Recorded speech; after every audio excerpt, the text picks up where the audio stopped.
doing. But I think it's hard once you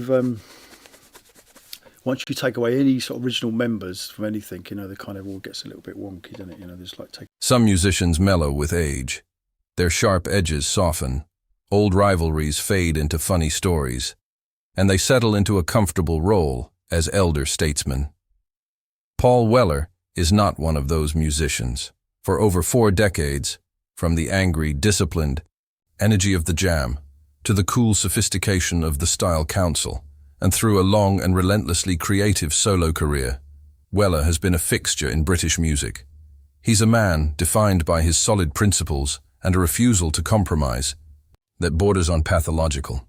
He is, after all, the Modfather, a cultural icon whose influence is woven into the fabric of English style and sound. But that ironclad integrity comes with an equally rigid set of standards. And for those who fall short, his judgment is swift, total, and often brutally public. Weller's fury is as legendary as his guitar riffs. He's never been shy about voicing his opinions, often in the most colorful language you can imagine. Yet, throughout his career, 3 names have consistently landed in his crosshairs. These aren't just minor disagreements. They are deep, visceral hatreds that have spanned decades, rooted in clashes of class, artistry, and what Weller considers the very soul of music. He's a horrible man, not my cup of tea at all. Rubbish, no edge, no attitude, no nothing.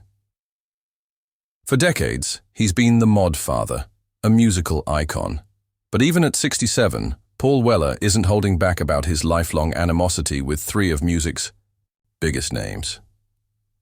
We're about to get into the untold stories and explosive insults aimed at Sting, Robert Smith, and James Blunt to find out who Paul Weller hated the most and why. These stories are more than just rock and roll gossip.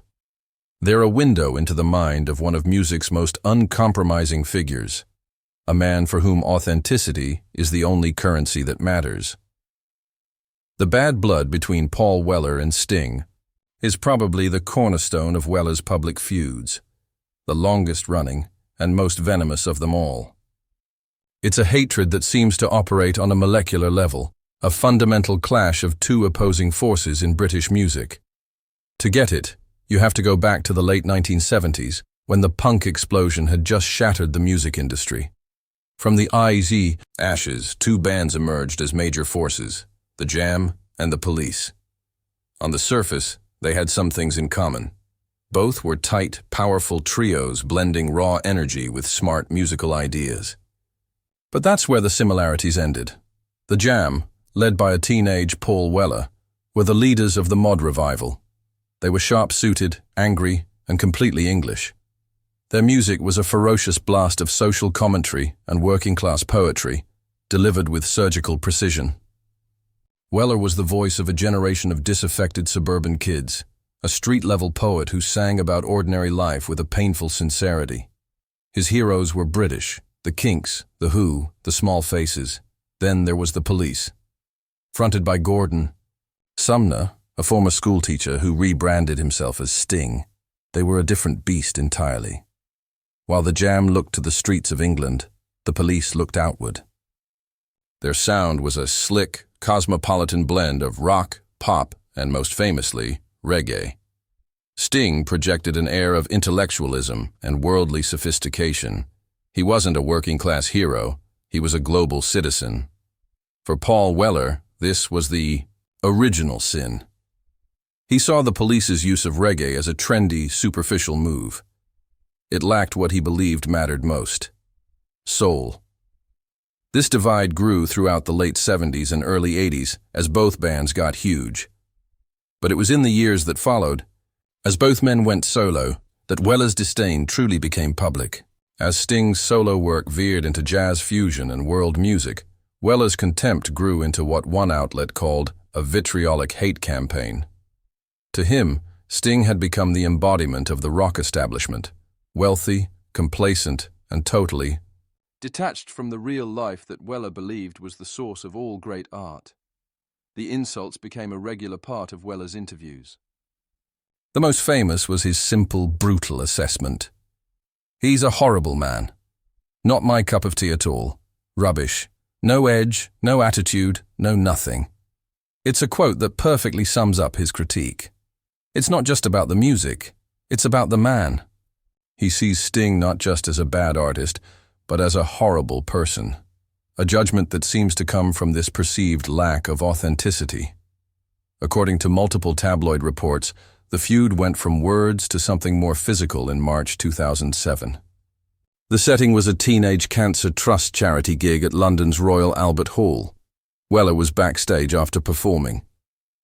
As an onlooker described it to the Daily Mirror, Weller spotted a framed photo of Sting, marched up to it, coughed up as much phlegm as he could muster, and planted it plumb in the middle of the police frontman's head.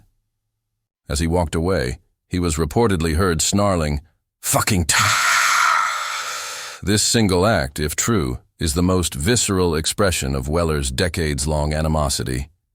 It was a gesture of pure contempt, a symbolic rejection of everything Sting represented. It was the working-class Modfather spitting in the face of the comfortable millionaire rock star. Sting, for his part, has almost never engaged with Weller's attacks. His public persona is one of calm, almost zen-like detachment.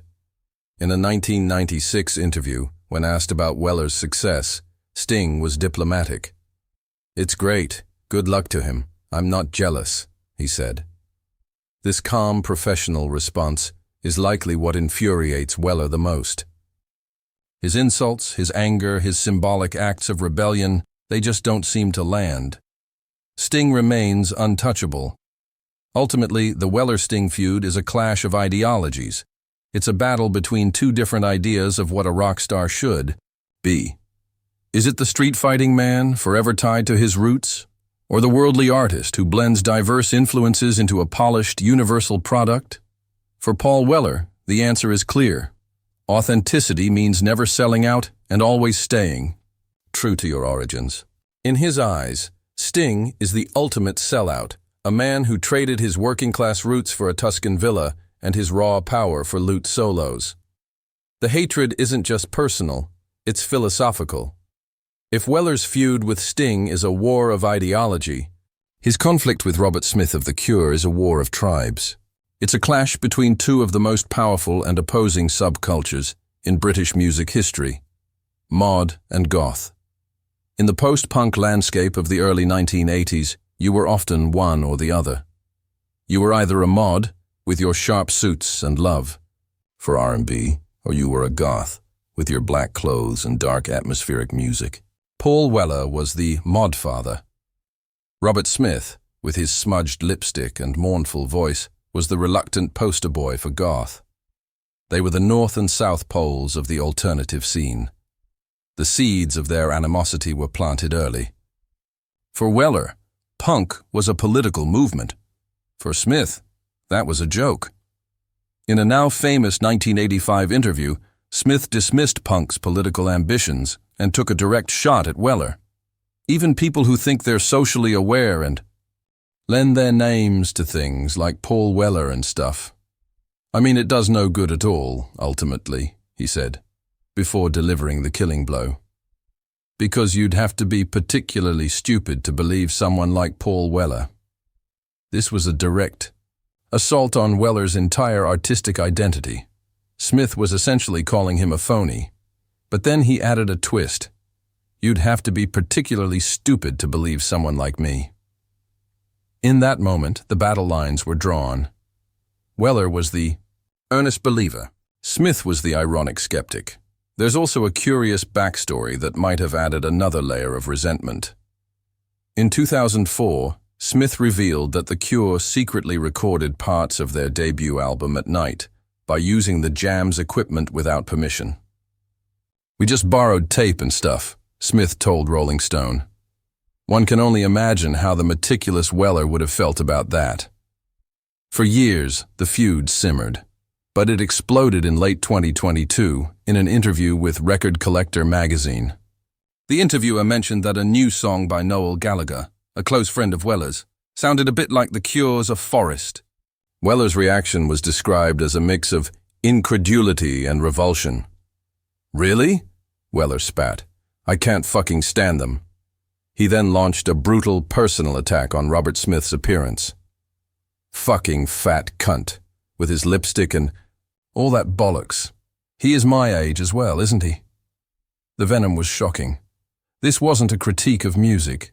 It was a schoolyard insult aimed at Smith's iconic image. The comment about their shared age revealed a deeper disgust. That a man in his 60s would still present himself that way was, to Weller, pathetic. He wasn't finished. "He's a fucking knob end," Weller continued. "I don't like him. There you go. I'd fucking slap him or something." The threat of physical violence, just like the reported incident with Sting's photo, showed the depth of his rage. While Smith stayed silent, his bandmate Roger O'Donnell offered a witty response on Twitter, quoting a line from comedian Spike Milligan. "I've always thought, as Spike Milligan said, people who live in glass houses should pull the blinds down before removing their trousers. Mr. Weller?" It was a subtle, cutting jab at Weller's own sometimes mocked fashion choices over the years. The feud between Weller and Smith is a perfect storm of personal insults, aesthetic disagreements, and tribal warfare. Weller, the Modfather, sees Smith, the goth icon, as everything he's not: theatrical, introspective, and dismissive of music's political power. For Weller, authenticity is being direct and true to your roots. Smith, in turn, seems to view Weller as a self-important fake. They are two giants of British music who represent irreconcilable worlds. These stories are just a glimpse into the raw and unfiltered world of one of music's toughest figures. The feuds, the insults, the reasons behind the hate. It's a side of the industry you don't always see.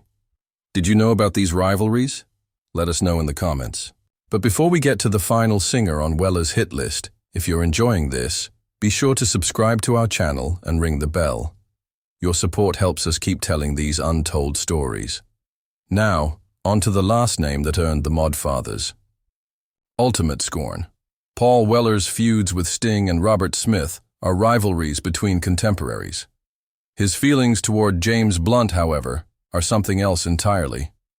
This isn't about personal history, it's about principle. This feud shows Weller in the role of a gatekeeper, a man standing guard against what he sees as the rising tide of soulless mediocrity in pop music. The story starts in 2006. Weller was set to receive the Outstanding Contribution to Music Award at the Brits. The organizers, looking for a TV moment, reportedly tried to arrange a duet for the occasion. Their proposed partner for the Modfather, the biggest musical phenomenon on the planet at that time, James Blunt. Blunt had exploded with his 2004 album Back to Bedlam and its inescapable single, You're Beautiful. The song was a global monster. Blunt himself, a former captain in the British Army, presented a clean-cut, unthreatening image.